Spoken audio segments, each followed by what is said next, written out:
ceux qui n'arrivent pas à marcher. Si nous sommes là, nous sommes que les simples produits de la grâce de Dieu. Nous sommes que les simples produits de la miséricorde de Dieu. Là que tu es, tu n'es pas saint, tu n'es pas sainte, tu n'es pas digne.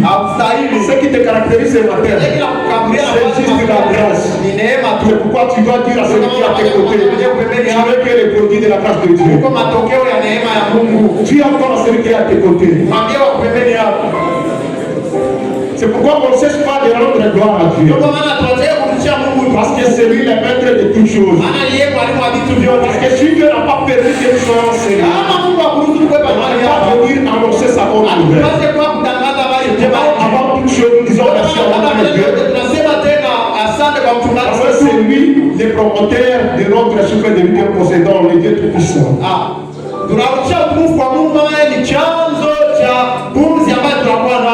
Nous disons deuxièmement encore à notre berger, merci de nouveau pour cette confiance que vous nous avez donnée, que vous nous avez accordé de parler ensemble.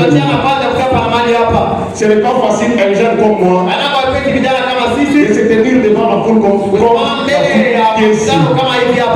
je dis à cela merci papa. Je dis merci encore à tous les collèges. Parce que vous nous êtes donné de nous accompagner. On prêchait malgré nous. Mais nous étions trop petits. Il y a des gens qui nous ont encadrés dans les collèges, dans la foi. Ils nous ont montré les chemins par où on devait marcher. Afin que nous puissions tenir dans la marche de la foi. Et tout cela, nous disons merci au collège. Je dis encore merci à la foule. Parce que vous vous êtes donné d'être dans la présence de Dieu. Si vous n'étiez pas là, on n'allait pas prêcher des chaises. On n'allait pas prêcher ce qui passe en cours de vie. C'est à cause de vous qui nous ont donné encore ce courage-là de venir prêcher, de venir annoncer la bonne nouvelle. Nous te disons merci. Sans pour autant tarder, nous allons passer à notre thème de ce jour qui dit ceci: l'esprit de l'Éternel est sur moi. L'esprit de l'Éternel est sur moi. J'aimerais que tu sois connecté à ce message de cette matin. Bien-aimé, si on lit bien le livre d'Ésaïe 61, le verset 1, on peut le lire pour qu'on puisse entrer dans notre thème. Ésaïe, chapitre 61, verset 1. Nous lisons le livre d'Ésaïe, chapitre 61, verset 1er, au nom de Jésus. Amen.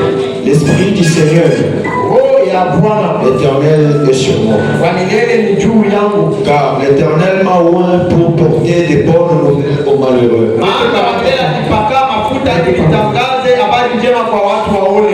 Amen. La Bible dit ceci: l'Esprit du Seigneur, l'Éternel, est sur moi. Ceux qui ont des Bibles peuvent parapher là où c'est écrit l'Esprit du Seigneur. Je dis parapher encore est sur moi. Je vais expliquer ça après. Si on parle de l'Esprit de l'Éternel est sur moi, on ne peut pas entrer directement dans la profondeur de notre thème.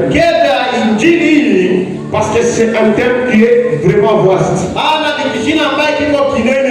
Il y a d'autres prédicateurs, peut-être si Dieu leur a accordé la chance, ils peuvent aussi ajouter sur ce thème. Moi je donne ce que l'Éternel m'a mis au cœur de parler aujourd'hui. Parce que ça fait déjà presque 2 mois, si je ne me trompe pas,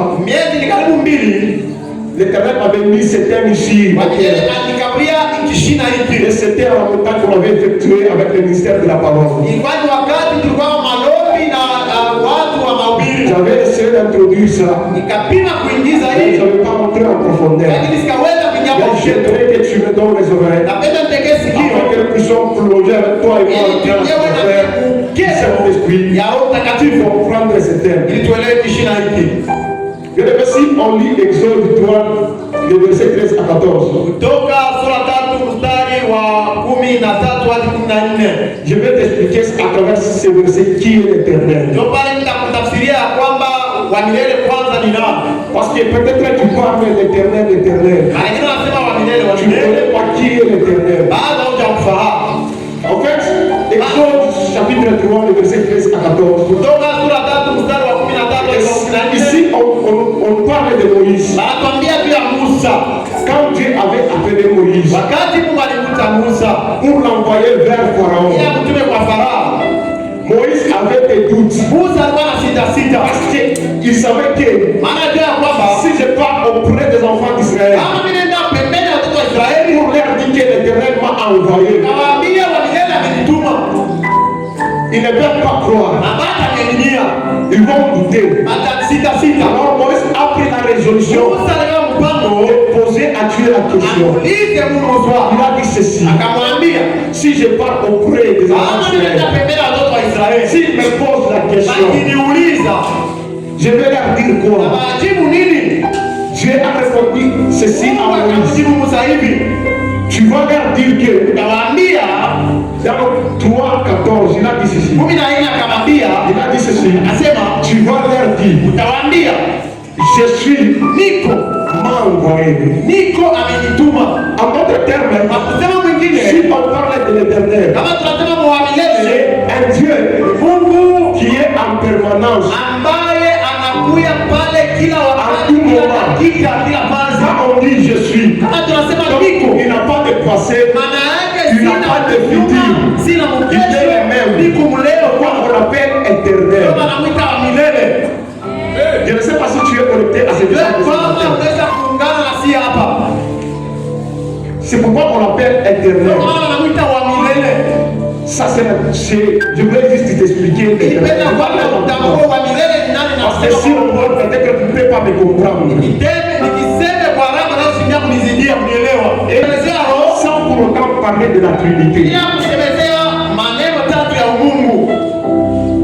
On ne peut pas parler de l'Esprit sans pour autant parler de la Trinité. La Trinité c'est quoi? La Trinité c'est quoi? Parce qu'il y a des gens qui se disent que il y a 3 dieux. Or c'est faux. C'est pourquoi je dis ceci. On ne peut pas parler de l'Esprit de l'Éternel sans pour autant expliquer la Trinité. Parce que si on parle de l'Esprit de l'Éternel carrément, tu ne peux pas comprendre ça. La Trinité c'est quoi? C'est l'unique Dieu en 3 personnes distinctes, mais qui est à l'égalité, en puissance et en divinité. Je ne sais pas si tu me comprends. Je peux encore répéter.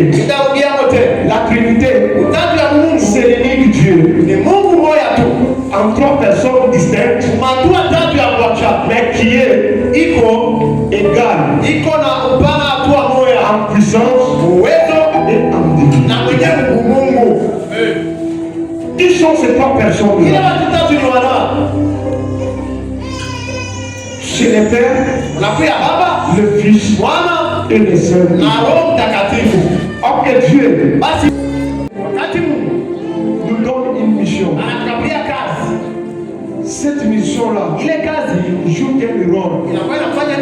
Lorsque l'Esprit de l'Éternel est sur toi, ça joue quel rôle? Le premier rôle que l'Esprit de l'Éternel, lorsqu'il est sur nous, quel joue l'Esprit de l'Éternel dans la mission mission, c'est de donner la stabilité. C'est de donner la stabilité. Je vais parler. Le livre comme ça dit, des Genèse chapitre 6, le verset 14, ça parle de Noé. Ça parle de Noé. Il est arrivé un certain temps. Si nous rentrons dans Genèse chapitre 6, le verset 1, vous allez remarquer, la Bible nous parle des fils de Dieu qui se sont mis en population avec les filles des hommes.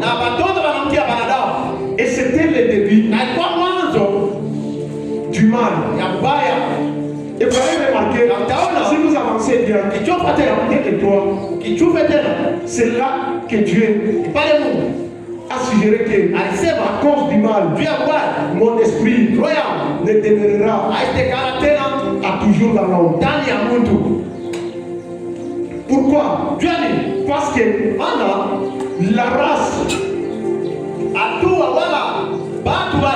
la race des fils de Dieu et les filles des hommes, cette race-là a porté le mal. Si vous remarquez cette combinaison de cette race, ça forme un groupe de gens qu'on appelle les Nephilim, qui sont des héros. Qui sont des héros. C'est-à-dire que cette race, ils ont produit une race qui est à moitié démon, à moitié ange. J'ouvre une parenthèse. Ces anges-là, ils se sont populés avec les fils des hommes. C'était les anges qui venaient du ciel. C'est-à-dire, en d'autres termes, les démons que vous voyez, c'est une dimension de la spiritualité chrétienne.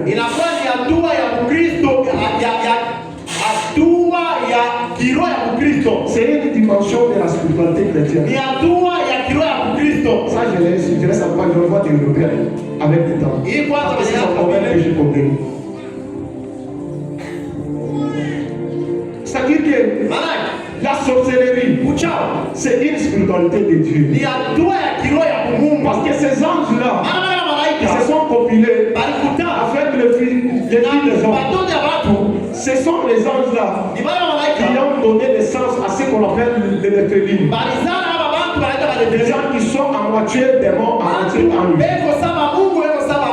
Et ce sont les gens-là qui ont infligé le mal. Et quand les mal ont commencé à continuer, c'est là que Dieu a dit ceci. Il a jeté son coup d'œil sur Noé. Il a vu que parmi tous ces gens-là qui étaient là, il a trouvé Noé qui était dit.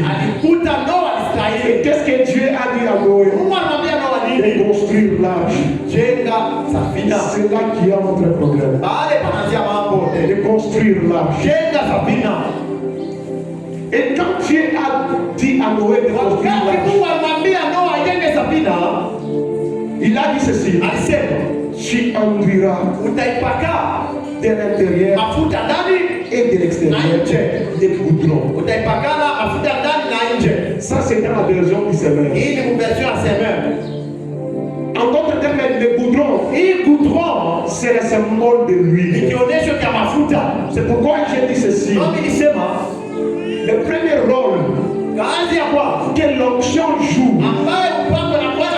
lorsque l'esprit de l'Éternel est sur une personne, c'est la stabilité. Vous avez remarqué, pendant que l'arche était aspergée de l'huile, quand le déluge est venu, l'arche ne pouvait pas se noyer. Jamais. Parce qu'il y avait la présence de Dieu. Lorsqu'un l'huile est sur une personne, la personne ne peut pas se noyer. Le vent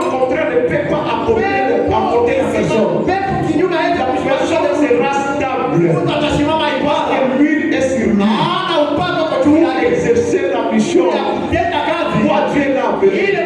Parce que la mission de l'arche, c'était de porter Noé et sa famille, c'est les animaux pour les supporter pendant 40 jours et 40 nuits. Donc l'huile qui est sur toi, l'esprit de l'Éternel qui est sur toi, c'est pour te donner la stabilité. C'est pour te donner la stabilité dans la mission à quoi Dieu t'a appelé, pour exercer l'œuvre que Dieu t'a appelé. C'est pourquoi j'ai dit ceci. Vous nous troublez, c'est parce que l'esprit de l'Éternel n'est pas sur vous. Vous n'êtes pas stable parce que l'esprit de l'Éternel n'est pas sur vous. L'arche était stable parce que l'huile était sur l'arche. L'arche devait supporter les gens qui étaient là dans les déluges.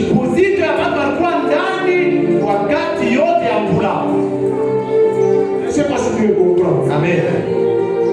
Aujourd'hui, je parle pas vite.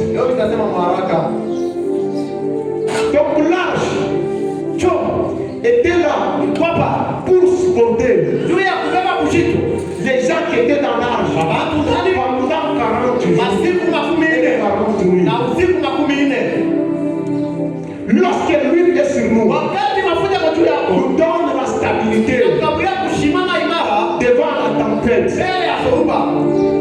Parce qu'il les délige à porter tout ce qu'ils pouvaient trouver sur terre. Il n'y a que l'arche pendant les déluges qui pouvait résister. Est-ce que tu es stable? Tu as la stabilité dans la mission à quoi Dieu t'a appelé? Parce que l'onction que Dieu nous donne, c'est pour exercer la mission. Et cette onction-là, lorsqu'elle est sur nous, elle nous donne la stabilité. L'arche pouvait tenir pendant 40 jours et 40 nuits. C'est parce qu'il y avait l'aspersion de l'huile. Maintenant, toi, tu as l'huile sur toi. Tu as l'esprit de Dieu sur toi. Chante, pose-toi la question. Tu n'es pas stable parce que lui n'est pas sur toi. Beaucoup de gens ne sont pas stables dans l'église. C'est parce que lui n'est pas sur eux. C'est pourquoi on donne. Chante les 2 semaines. Alors, le canal orchestre. Les jours, nous avons fait l'invitation de mariage. Donne encore 3 jours. Frère, il est tellement fort. Après un certain moment, tout ça c'est dit à moi. Pour manque de stabilité. C'est pourquoi on vous trompe même par des prophéties mensongères. Parce que vous n'êtes pas stable. Écoute, une personne qui n'est pas stable, il peut se laisser influencer à tout moment. Quand vous allez remarquer, c'est vous des Gadara. Il est influencé à tout moment. Parfois on le lit avec des chaînes. Parfois il pouvait se gratter la peau. Parfois l'esprit l'envoie dans des séquelles. C'est à cause de la non-stabilité. Beaucoup de chrétiens et de chrétiens ne sont pas stables. C'est parce que l'esprit de l'Éternel n'est pas sur eux. Amen. Lorsque l'esprit de l'Éternel est sur nous, nous serons stables. Nous serons stables. C'est pourquoi vous allez remarquer, Jésus lui-même qui avait l'esprit de l'Éternel, quand il était sur les eaux, ça c'est dans Matthieu 14, le verset 28. Quand il était sur les eaux, Pierre pouvait croire que c'est un fantôme. Mais qu'est-ce qu'il a dit à Pierre? Il a dit à Pierre, avance sur les eaux. C'était la preuve. C'était la preuve. Il voudrait montrer à Pierre que moi, je suis celui qui assure la stabilité. Lorsque l'esprit de l'Éternel est sur nous, il assure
toi.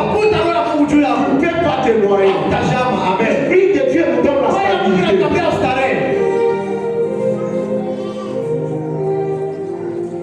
Quand est-ce que l'Esprit de Dieu donne la stabilité? C'est lorsque nous recevons l'Esprit de Dieu. Et comment est-ce qu'on peut recevoir l'Esprit de Dieu? Comment est-ce qu'on peut recevoir l'Esprit de Dieu? C'est lorsqu'on l'accepte comme Seigneur et Sauveur. C'est là qu'on reçoit l'Esprit de Dieu. Tu ne peux pas recevoir quelque chose de Dieu si tu ne l'as pas accepté. C'est pourquoi la Bible nous dit, voici l'heure est venue et elle est déjà venue. Où les vrais adorateurs adoreront le Père à l'Esprit et en vérité. Les vrais adorateurs qui adoreront le Père à l'Esprit et en vérité, ce sont ceux qui ont accepté la nouvelle naissance, qui ont accepté de prendre Christ dans leur vie, qui ont accepté de vivre avec la conduite de Christ. Ce sont les vrais adorateurs. Et quand nous recevons l'Esprit de Dieu à nous, c'est là que la stabilité entre nous. Tu ne peux pas t'appeler que tu es un vrai adorateur. Tu ne dois pas l'Esprit de Dieu en toi. Parce que tu ne dois pas l'Esprit de Dieu en toi. Tu es dans l'instabilité. C'est pourquoi c'est vous de Gadara n'était pas stable. Parce que l'Esprit de Dieu n'était pas si Amen.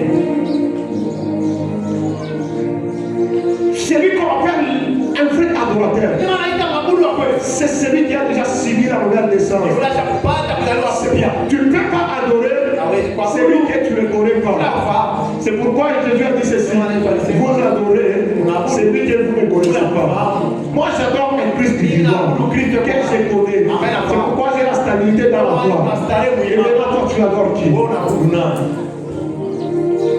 Nous nous retrouvons aujourd'hui avec une église qui est instable parce que les gens n'ont pas l'Esprit de Dieu sur eux. Amen. La deuxième mission, plutôt le deuxième rôle que l'Esprit de Dieu agit sur nous dans notre mission. Le deuxième rôle, l'Esprit de Dieu joue le rôle d'un défenseur.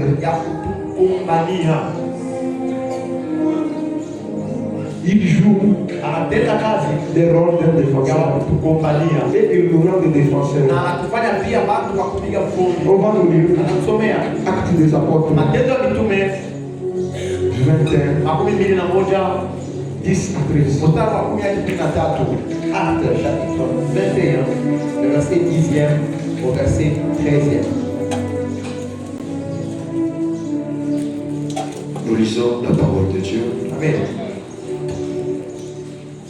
Comme nous étions là depuis plusieurs jours,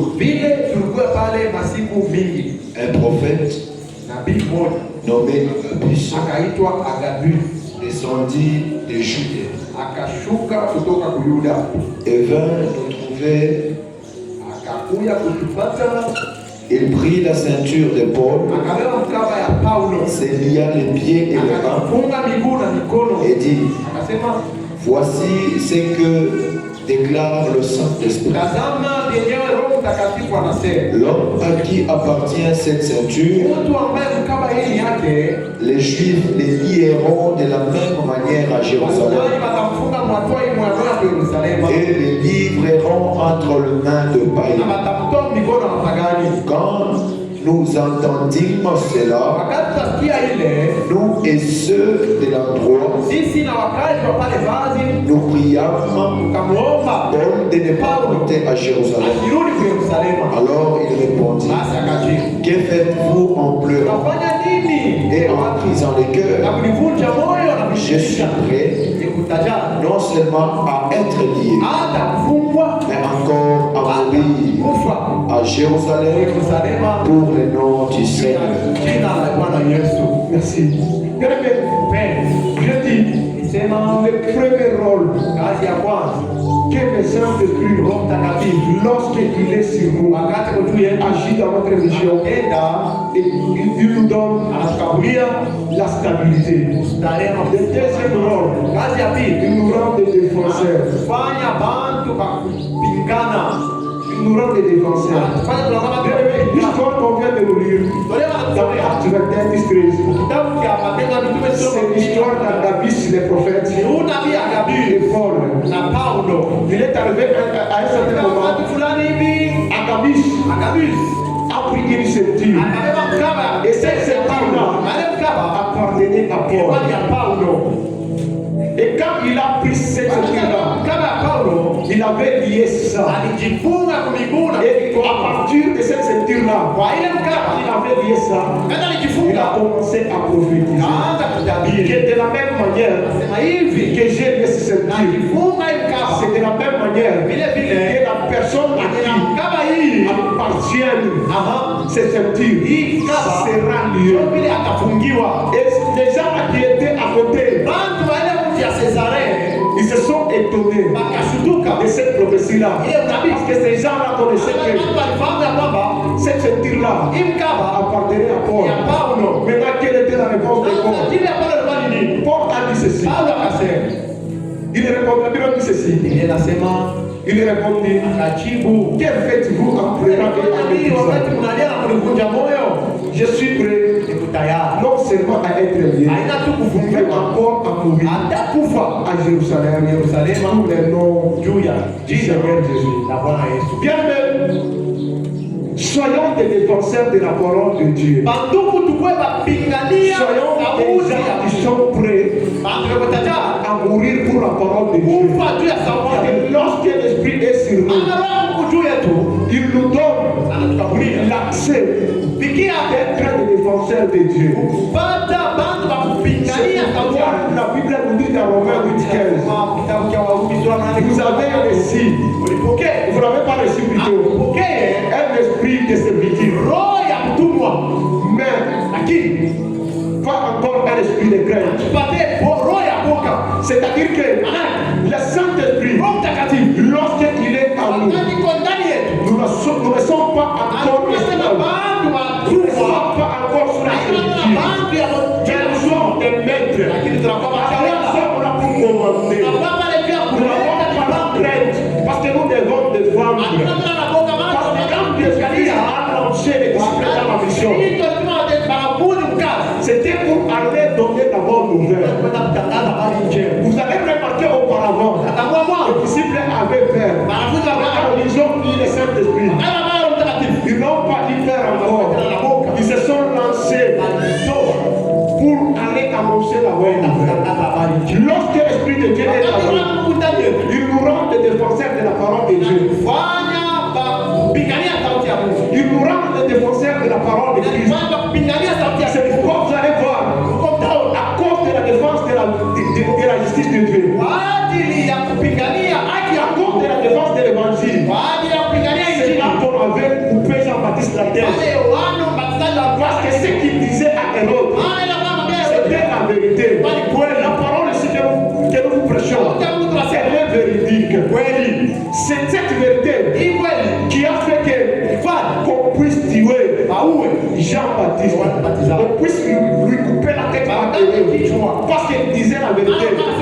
Parce que la femme que Hérode avait, c'était la femme de son fils, de son frère qui est Philippe. Maintenant, à cause de cette vérité-là, c'est ça qui est énervé Hérode. Aujourd'hui, nous avons perdu la race des défenseurs. La race des défenseurs est perdue. Pourquoi? Parce que l'esprit de l'Éternel n'est pas sur eux. Nous n'avons plus de défenseurs. Beaucoup de serviteurs de Dieu trafiquent la parole de Dieu. Ils ne sont pas prêts comme Paul à défendre. Ils ne sont pas prêts comme Jean-Baptiste à défendre. Aujourd'hui, la race des défenseurs est perdue. Je suis venu te réveiller. Soit une race de la défense de Dieu. Soit un défenseur de la race de Dieu. Bien aimé, vous savez la mission que Dieu avait gardée dans l'arche. Non. Peut-être que vous ne connaissez pas. Je vais vous expliquer. Vous allez voir l'ordre du délire. Il y avait seulement 8 personnes qui étaient entrées dans l'arche. Je me posais la question pourquoi 8? Pourquoi 8? Vous allez voir la première mission que j'ai expliquée dans la stabilité. Là, j'avais la mission de porter. Là, j'avais la mission de porter Noé et sa famille, ainsi que les animaux. Mais après, je me suis rendu compte qu'il y avait 8 personnes dans l'arche. Noé et sa femme, ses 3 fils et 3 femmes de ses fils. Je me suis posé la question, pourquoi 8? Là, j'avais une mission. La première mission que là j'avais, c'était pour donner la stabilité pendant les riches. Mais la deuxième mission, je suis frère 8. Si nous regardons 7, c'est le repos. Même si nous prenons une semaine, ça compte 7 jours. C'est-à-dire si on arrive à 8, c'est un nouveau cycle. C'est-à-dire le chiffre 8 représentait un nouveau cycle. Ce nouveau cycle était pour quel but?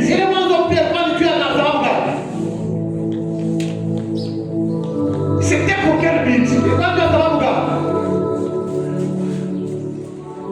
Le chiffre 8.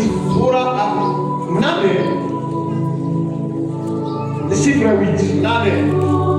C'était pour commencer un nouveau cycle. Ce nouveau cycle avait quel but? C'était de conserver la race humaine pour la défense. C'est là que je presse pour la défense. Parce qu'il y avait une seule race que Dieu avait trouvé intègre. C'était la race de Noé. Il n'y avait pas encore une autre race. C'est pourquoi Dieu a voulu commencer un nouveau cycle. Il a tué toute cette génération-là. Et il a réservé la race des élus afin de défendre la véritable parole de Dieu. Quelle est la deuxième mission de l'arche? C'est pourquoi je t'ai dit que la race des élus n'est plus encore dans ce monde. Pourquoi? Parce qu'il n'y a pas de défenseur de la parole de Dieu. Il n'y a pas la race des gens baptistes. La race des gens baptistes, elle est déjà partie. Pourquoi? À cause de la corruption. Beaucoup des hommes de Dieu trafiquent la vérité. Beaucoup des hommes de Dieu, ils ont l'évangile des gros poissons. Beaucoup des hommes de Dieu ont l'esprit là de Nicolaïte. C'est pourquoi l'évangile commence à fuir comme un homme petit à petit jusqu'à ce que ça va disparaître. Alors toi tu es là, Dieu t'a réservé comme une race de défenseurs, comme Jean-Baptiste, pour dire la vérité. Parce que l'esprit que tu as reçu, ce n'est pas un esprit de servitude, ce n'est pas un esprit de crainte, mais c'est un esprit qui crie pour annoncer les gens de rentrer dans la voie. Et le troisième rôle, que l'esprit de Dieu joue dans une mission, joue le rôle d'une école.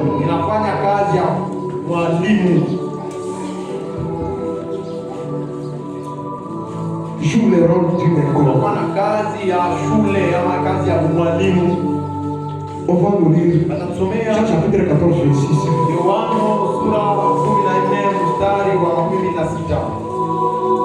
Jean chapitre 14, verset 26.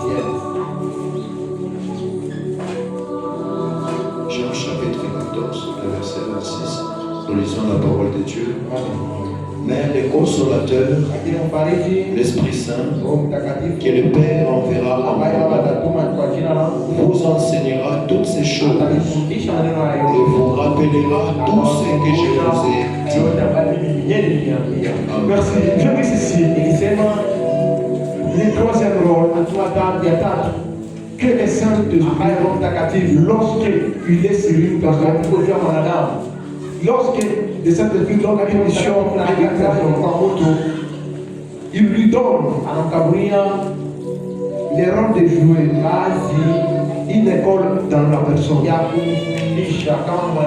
C'est pourquoi la Bible dit lui-même le consolateur, l'Esprit Saint, qui est le Père en mon nom, vous enseignera des choses et vous rappellera ce que je dis. Ceux qui ont des Bibles, on a fait enseigner et rappeler. Lorsque le Saint-Esprit est sur nous, il joue le rôle d'une école. C'est-à-dire qu'il vient nous apprendre. Sans l'Esprit de Dieu, on ne peut pas avoir la connaissance. C'est là que l'Esprit de Dieu, quand il est sur nous, il nous apprend. On ne peut pas te donner une mission sans pour autant t'apprendre. Amen. Le Saint-Esprit, il est là, comme une école. Lorsqu'il est sur nous, il commence à faire asseoir la matière. Quelle est cette matière que le Saint-Esprit fait asseoir en nous? C'est la doctrine. Notre doctrine est basée sur Christ. C'est-à-dire que le Saint-Esprit, lorsqu'il est en nous, que nous soyons disciples de lui, de Dieu. Il nous fait passer d'abord par une école où il va nous apprendre à avoir la stabilité, où il va nous apprendre à être des défenseurs. C'est pourquoi José dit ceci: José a péri par faute de connaissance. Tu n'as pas le Saint-Esprit, tu n'as pas la connaissance. Et tu pars dans un chemin de vie. Quand le Saint-Esprit est en toi, il commence à t'enseigner. C'est là que Paul dit: tout ce que je connais, personne ne m'a pas révélé. Si ce n'est pas le Père qui est dans le ciel. Avant de te révéler, c'est le Saint-Esprit qui m'a expliqué, qui m'a enseigné, qui m'a fait passer à son école, afin que je puisse connaître ce qu'il joue. Donc le Saint-Esprit est une école. Lorsque nous avions une mission en nous, le Saint-Esprit, lui quand il est sur nous, il nous enseigne comment est-ce que tu dois être stable dans la foi. Comment est-ce que tu dois défendre. Tu ne peux pas être défenseur de Dieu tant que tu ne peux pas enseigner. Tu ne peux pas enseigner tant que tu ne connais pas Dieu. C'est impossible. Pour que tu sois un défenseur de la parole de Dieu, il faut que tu puisses passer par une école. Il faut que tu puisses passer par une école. Et cette école-là, c'est le Saint-Esprit qui vient nous enseigner ça. Il vient nous rappeler encore. C'est là que Moïse nous parle des dos. Les dos de Dieu que Moïse avait vu. Ce n'était pas les dos comme on dit les dos de l'homme. Mais c'était les dos qui symbolisaient des événements antérieurs, des événements passés. Moïse n'était pas là. Il a écrit les 7 prières. Comment ça? C'est à cause d'une école qui est passée. Lorsque nous sommes sur l'école de Dieu, on n'a pas besoin de t'adonner. On n'a pas besoin de t'adonner. Parce que nous sommes bien enseignés. Parce qu'il est écrit, quand l'Esprit sera venu, il nous conduira dans la vérité. C'est-à-dire que le Saint-Esprit, quand il est sur nous, il commence à nous enseigner. Il commence à nous enseigner jusqu'à ce que nous allons y arriver dans notre mission. Et le quatrième rôle, que le Saint-Esprit, lorsqu'il est sur nous, il joue dans la mission, c'est de nous permettre d'achever la course. On va lire Jean 19:30.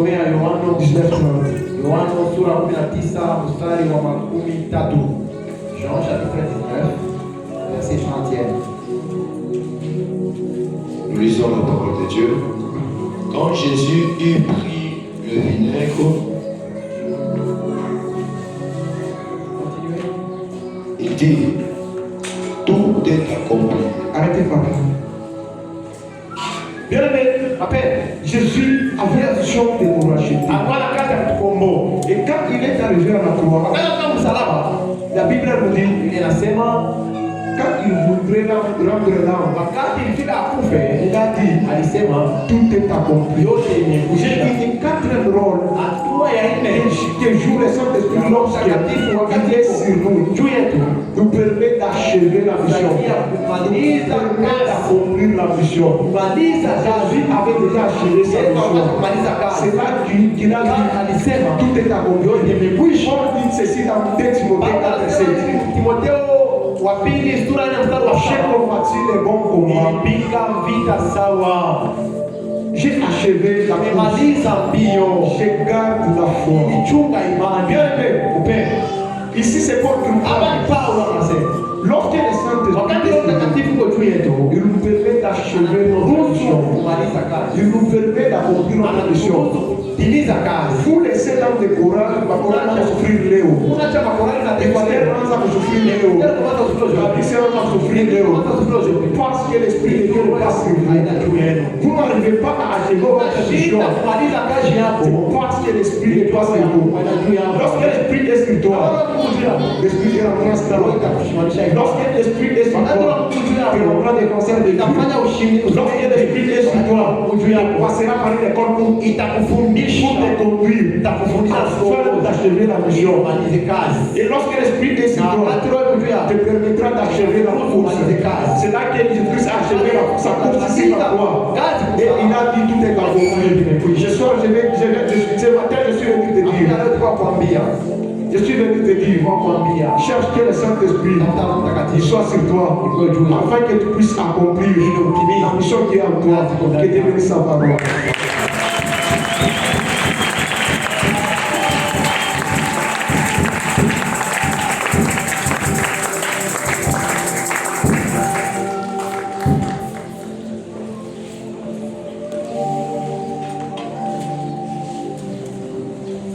Tapi